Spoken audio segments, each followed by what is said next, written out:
you wanted the best, you've got the best podcast. The hottest podcast in the world. The Chris Voss Show, the preeminent podcast with guests so smart you may experience serious brain bleed. The CEOs, authors, thought leaders, visionaries, and motivators. Get ready. Strap yourself in. Keep your hands, arms, and legs inside the vehicle at all times, because you're about to go on a monster education roller coaster with your brain. Now, here's your host, Chris Voss. Folks, Voss here from thechrisvossshow.com. Ladies and gentlemen, the earliest things that makes official. Welcome to the big show. As always, the Chris Voss Show is the family that loves you, but doesn't judge you, at least not as harshly as the rest of your family and all those folks that are out there. Opinions expressed by guests on the podcast are solely their own and do not necessarily reflect the opinions of the host or the Chris Voss Show. Some guests of the show may be advertising on the podcast, but it is not an endorsement or review of any kind. Today, we had an amazing young man on the show. We're going to be talking about his wonderful insights. He's the author of the newest book called The Usefulness of Hippopotamus, Humorous Chapbook for Trying Times, out March 31st, 2023. Vincent J. Tomeo joins us on the show. We're going to be talking to him about all of his insights and goodness, all this stuff we're going to learn from him. He is a poet and was once nominated for a Pushcart Prize, archivist, historian, and community activist. He is published in the New York Times, Evening Street Review, Comstock Review, Mid-America Poetry Review, Edges, Spires, Tiger's Eye, By Line, Mudfish, and The Blind Man's Rainbow, along with Neo-Victorian Cochlea, and the Latin Staff Review, and Grandmother Earth, etc. To date, even the New York Times. Even the New York Times. He has published 1,064 poems, essays, and he's the winner of 108 awards, 149 public readings, author of his Cemetery Friends, A Garden of Encounters at Mount St. Mary's in Queens, New York, and The Usefulness of the Hippopotamus, the aforementioned book we'll get into today. Welcome to the show, Vincent. How are you? I'm good, sir. I woke up this morning. That's a healthy place to be. Yes. And way to keep grounded. Give us the .coms. Where can people find you on the interwebs? They could go to my blog, which is Vincent Joseph Tomeo, VincentJosephTomeo.com, all lowercase. Yeah. So give us a 30,000 overview of what's inside your new book. Okay, this is Morris. Marvelous Morris the Hippo. Ah. All right. Now, a friend gave me this. When I heard I had cancer, I decided that I was not going to get into a funk. I was going to think positive. My friend Frances Levine, she very much into positive thinking, and so I said, yeah, I'll use humor and laughter and being good cheers, and it's a form of medicine. It helps you get through the treatment, because the treatment's worse than the disease. That's true. And I believe they found that more people that are positive going through those things and don't give up tend to have better results, I think. I think there's data on that, if I believe so. I'm going into 4 years in remission. Oh, congratulations. Thank you. Congratulations. Even in the Nazi concentration camps, they found that many of the people who survived the concentration camps were the people who never gave up hope, who constantly tried to stay as positive as they could be, or believe that they were going to be freed, and they would fight to survive. And that there were many people that, were overwhelmed, and appropriately, I don't know that I would handle it well, of the circumstances. They just gave up. And sometimes your body gave out, or your mind gave out, or whatever, but, it was hard to maintain. But still, it was kind of interesting that hope and being positive is a thing that keeps us going alive. Once you kind of lose that, you kind of tend to dwindle. Even like senior citizens, if they don't keep busy and keep working on something for the future, they tend to die off really fast after retirement. You have to have hope, and if you don't have hope, then you might tend to give up. No, I never give up. I persevere, and humor has helped me. I remember I was in the cancer treatment, which is really rough, and they perform that cystoscope, which is not very pleasant. Nurse Poe, she said to me, you know, you're a poet. Why don't you just scream out one of your poems, you know, as we do the procedure? Because Really? they have to inject tuberculosis into your bladder, and you have to rotate for 2 hours. And, Oh, wow. and all that stuff. And you can't hold it because it's like drinking 40 beers. Jesus. But she said to me, listen, if you want to live, you have to do this. Mhm. I want to live. So she said, okay, you're a poet, you're a writer, you performed all over the world. Why don't you just scream out one of your poems as we do the procedure? And I did. And you know something? By the time I was finished, the procedure was over. So she helped me get through. And thank you, Nurse Poe. And thank you to all those wonderful nurses and healthcare people. So tell us about this journey you went on writing the book. I mean, you were accomplished a poet before this, from what I understand, and then you decided to write the book. Tell us about what's inside the book and how does the role of this hippopotamus play out? I refused to get into a funk. So I said, let me think of something that's going to make me laugh, you know. And I thought of Fantasia and the dancing hippopotamus in the tutus and the ballet slippers, and it made me laugh. And then I wrote a poem about a dancing hippo. And that evolved into my book, The Usefulness of Hippopotamus. And it really helped me get through the treatment, and it was a joy. And I wrote a book, which I hope will help other people, because we all go through a crisis, and it's how we deal with that crisis that makes all the difference. If somebody could pick up my book and read it and chuckle and laugh and forget about, you know, the trauma that they have to go through for a brief time, maybe it'll help them get through their treatment.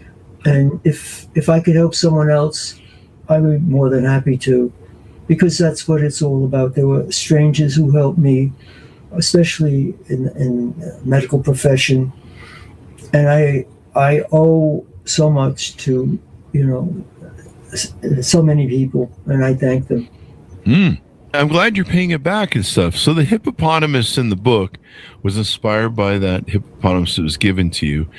And what does the usefulness of hippopotamus mean? How do you frame that in the book? I took I guess it's incongruous, because when you think of a hippo, you think of a violent animal and a beast. But even a hippo serves a function. You know, when he leaves the river or the lake, he creates a stream in which other animals could follow and drink. He provides, you know, a resting place for birds, and birds feed off of him and eat the insects that are on him. And, you know, and I just found that I laughed when I thought of the hippo, Fantasia. And so I wrote a book. I wrote a poem about a hippo, and I have a whole series of hippo poems. So is that what the book is filled with, hippo poems? Oh, no. It's I took an inanimate object and made them come alive. I try not to be obtuse. I was a teacher for 38 years, and I learned that, you know, keep it short and simple, and hopefully whoever reads it can understand it. I'm not going to be obtuse. I'm not going to be, you know, I could write professional poetry, and this is professional, but this is basically free verse. You know, I didn't do any iambic pentameter and any schemes. It's something that everybody could relate to in reading my book, and that's what I want for my friends, my audience, my whatever. Tell me about your life. I see a lot of cool stuff on your walls, a lot of memorabilia and stuff, maybe some African sort of stuff. What's been the journey of your life? When did you start doing poetry? I'm very fortunate. I've traveled all over the world. I've been to 73 countries. And I have to say, Africa is one of the most outstanding. To see the animals in their natural habitat, especially during their mating season or whatever season it is, it's such a gratifying thing. I've been to Africa about 5 times. I love it. Yeah, I love the people. I love everything about it. Yeah, that's really the cradle of humanity too. That's where we all start out as a species, and right. And I mean, a lot of stuff from our history starts there. And you could go back many times to see different animals, whenever the season is, whether it's the wildebeest crossing the rivers by the thousand, or it's the lions mating, and then you'll know why they're called king of the beast. There's so much in Africa. Africa is one of my favorite places. I also love Peru, Machu Picchu. That was interesting. Paris, there's always Paris. Paris is always a good idea. I love travel. I've been traveling as a teacher. I had a lot of opportunity to travel during the summer and during the winter and during recess time, and off I went. It's pretty wild stuff there. And so you talk about these different examples in the book. Who's the book targeted to? What age group? Any age group. For teenagers, anyone who, because it's not obtuse. It's free verse and blank verse, and it's easy to understand because I took an animate object and made them come alive in a fantasy. Yeah. Anything and everything that people can relate to, they're familiar with it. Look, I like metaphysic poetry. I like John Donne. I like Alexander Pope. I like all these great poets. But this is not that. This is more of a psychological treatise on how to deal with a crisis and how to get through that crisis. And one of the things you talk about in the book is without humor, the world would be a dark, cold, sad place, tragically lacking joy, cheerfulness, and laughter. Why is that important? Why do you feel that way? Because, let's say you walk into a bank or you walk in a store and the teller smiles. It's like the sun shining. It changes the whole, the attitude, the whole experience. If they're grouchy and they carry a cloud on their face, you say, oh God, it's going to rain. And I chose to be, you could choose to be happy.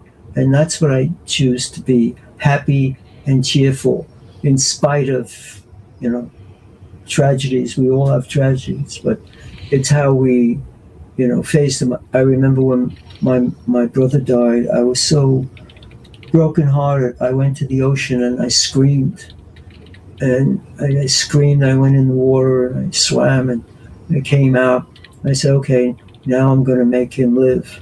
I'm going to, write about him. I'm going to start a scholarship in his name. I'm going to, as Abraham Lincoln said, writing is the ability to communicate from the grave to the yet unborn. And in that regard, I feel strong in my writing. I write essays, I write poems, I write short stories, whatever clicks, and whenever it clicks. I always try to carry a pad and a pencil or a pen on me, because I never know when, a thought may come. And if I don't write it down, I may lose it forever. Yeah. It's wonderful you share that. You've written over 1,060 something poems, I think it was, that I read. No, 1,148 pieces of literature, not only poems, short stories, essays. I get published in a local magazine, Juniper Berry magazine, and I just love writing. It's an escape for me. It's my way of communicating with the whole world. So, and I have fun doing it. What got you started on that? When did you write your first poem, and did you have any influences? Maybe? Well, what happened was I have multiple sclerosis. I have the remittent relapsing kind. Okay. And in 1998, I had an exacerbation of MS in which I lost my sight from optic neuritis, MS. And I was enraged. Being blind, I couldn't deal with it. And my whole personality changed. The pleasant, pleasing personality turned into a monster. Yeah. I just couldn't deal with it. My mother said, you have to go into therapy because people don't want to be around you when you're like this. And she was right. So I went into poetry therapy for the blind, in which you recorded your poems into a recorder and you played them back in a group and they discussed it. And that helped me get through that. And, blindness taught me how to see. And afterwards, I continued writing. It was it was just things I never thought, existed. And then when I got my sight back, I looked everywhere, and I tried to capture a mood or write about everything I saw. And it's glad that you share that. You probably touch a lot of people, motivate a lot of people, influence a lot of people, and everything else with your poetry. Why do you think poetry is still? I think we had a poem on last week or earlier this week. Why do you think poetry is still a format that people are drawn to, people enjoy? I think we were talking a couple days ago with another person about poetry and some of these typewriter poets that they make custom poetry for you. We've had a few on the show. They'll sometimes work a corner and write custom poems for people. Why do you think poetry is so important and people find the value in it? I think for me, it's like the ringing of a bell, and the clang of the bell stays with you after the initial, ringing. So in that regard, it's music. It's fun. I remember as little children love poems because it rhymes and has it sings to them. Yeah. And I think what is adulthood but wishing to adolesce? Yeah, wishing to get back to. And I do that in my poetry. Yeah, the imagination. Yeah, I mean, poetry, on its face appears simple because it's just lines in a stanza, but it also is complex in being able to tell a story and communicate in a very small and very rigid format. Definitely. Do I have that assumption right? No. And you could say a lot in a poem, and you could get away with it too. Yeah. And it's fun. Yeah. And it communicating with the whole world. Yeah. And people identify. I used to love when I was a kid. I got into short stories and poetry, Robert Frost and things like that. And all those things. And there's a really cool format to it, where it's very succinct, like even a short story. You've got to make it very succinct, but somehow you still have to develop the characters, flesh it out. And I've been playing with that a little bit and possibly doing a fiction book. And it's a lot more complex than you think it is to make things that succinct and simple. Everyone has a story. In fact, life is made up of many stories. Tell your story. Yeah. A story is a story about a story and another story. So you have a lot to say. Oh, yeah. I mean, that's what we do on the show. Life is a collection of fabric of stories of your life. They're the fabric of your life. I think that's what I'm trying to say. And we wouldn't be anybody if we didn't have our stories, good, bad, and ugly. These are the things we learn from, the things we survive, the cathartic moments. And by sharing them with other people, we help other people maybe struggling with the same things to find a blueprint for the way out. I have poems that are funny. I have poems that are not funny. I have poems that I remember when I went to Auschwitz and Birkenau, and I saw that. I thought my knees would cave.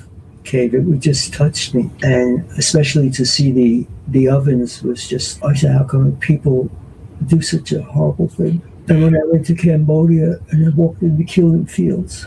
Oh wow! And I saw they have this monument and nothing but skulls. Yeah, baby skulls, and they were just like Pol Pot was a monster. He was a Hitler. Yeah, it was a horror.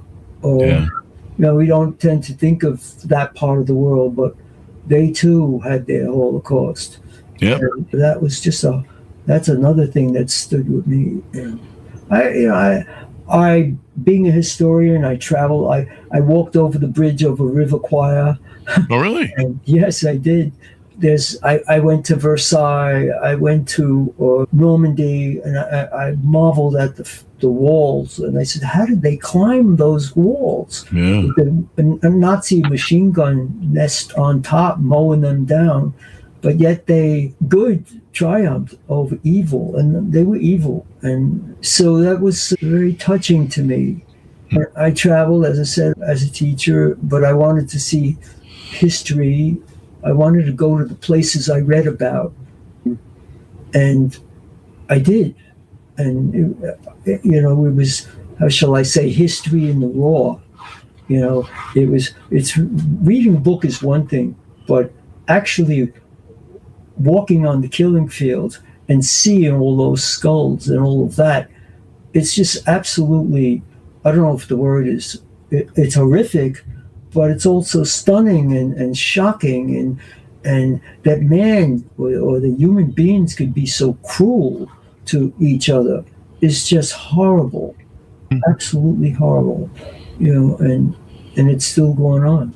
Yeah. The one thing man can learn from his history is that man never learns from his history, and thereby we go round and round. Keeps making the same mistake over and over again. Yeah. So now let's talk about your other book that you have called My Cemetery Friends. Tell us about that.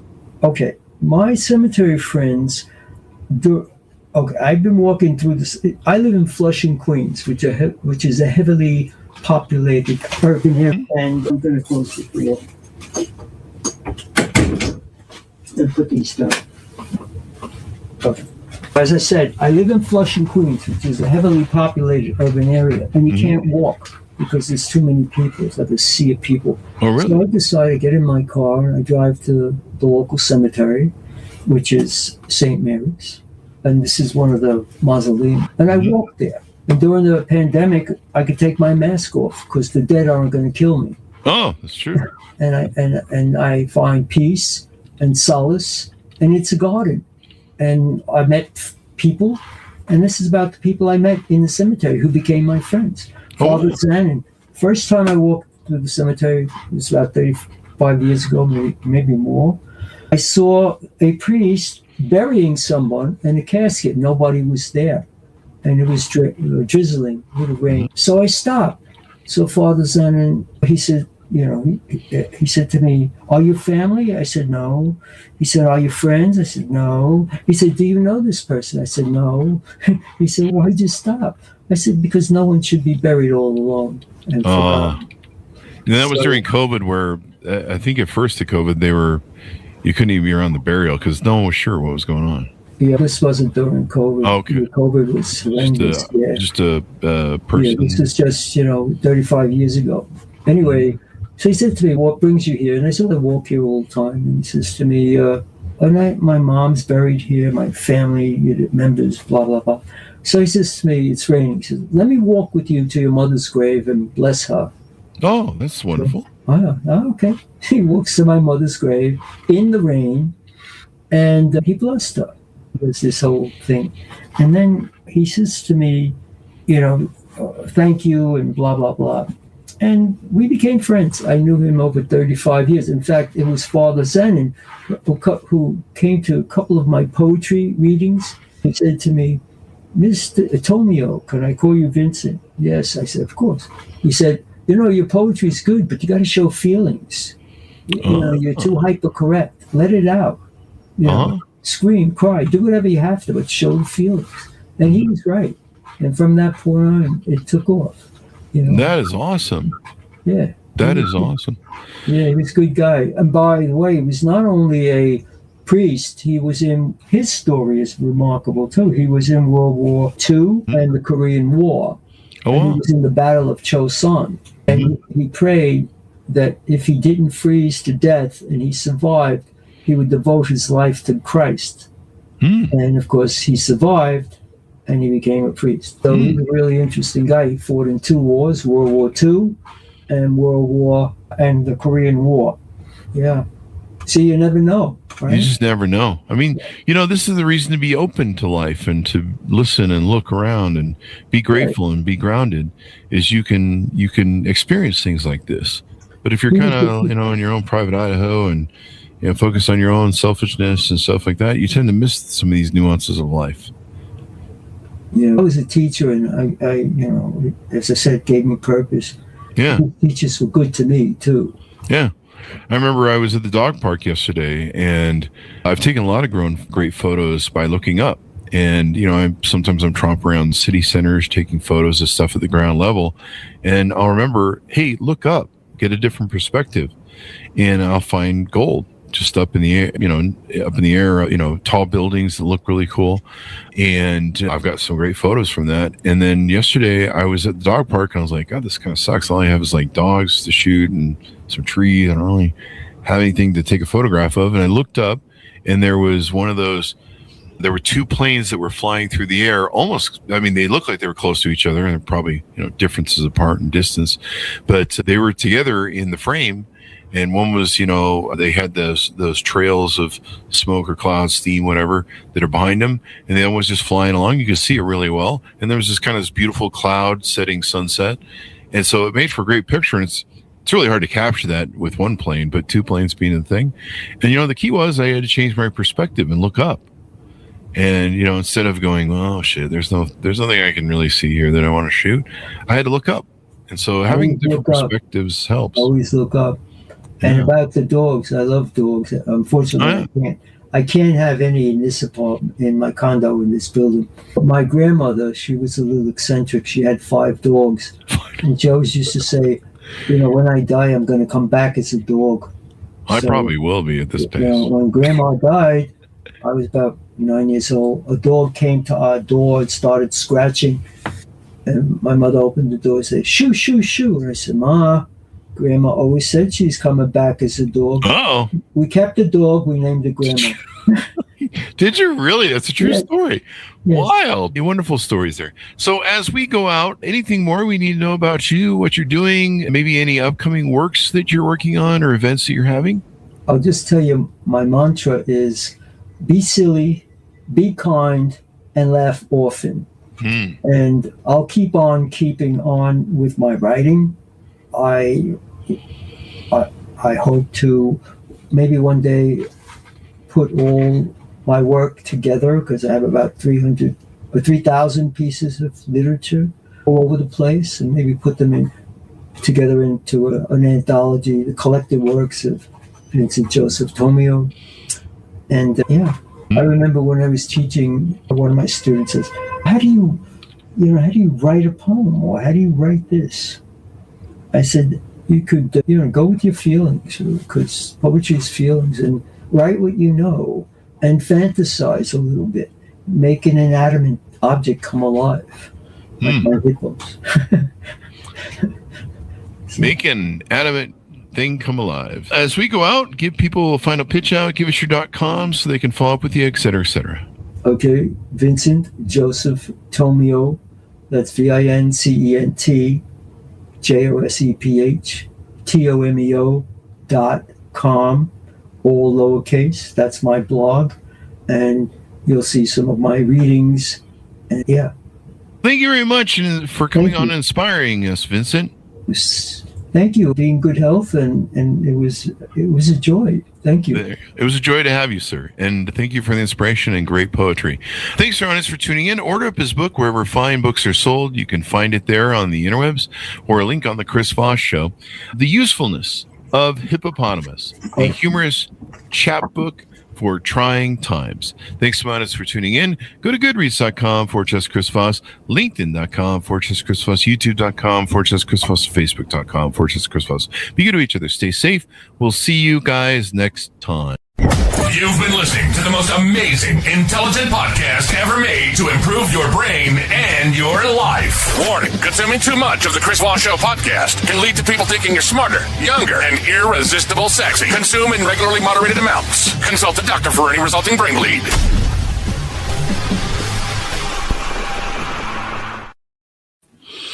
All right, Vincent.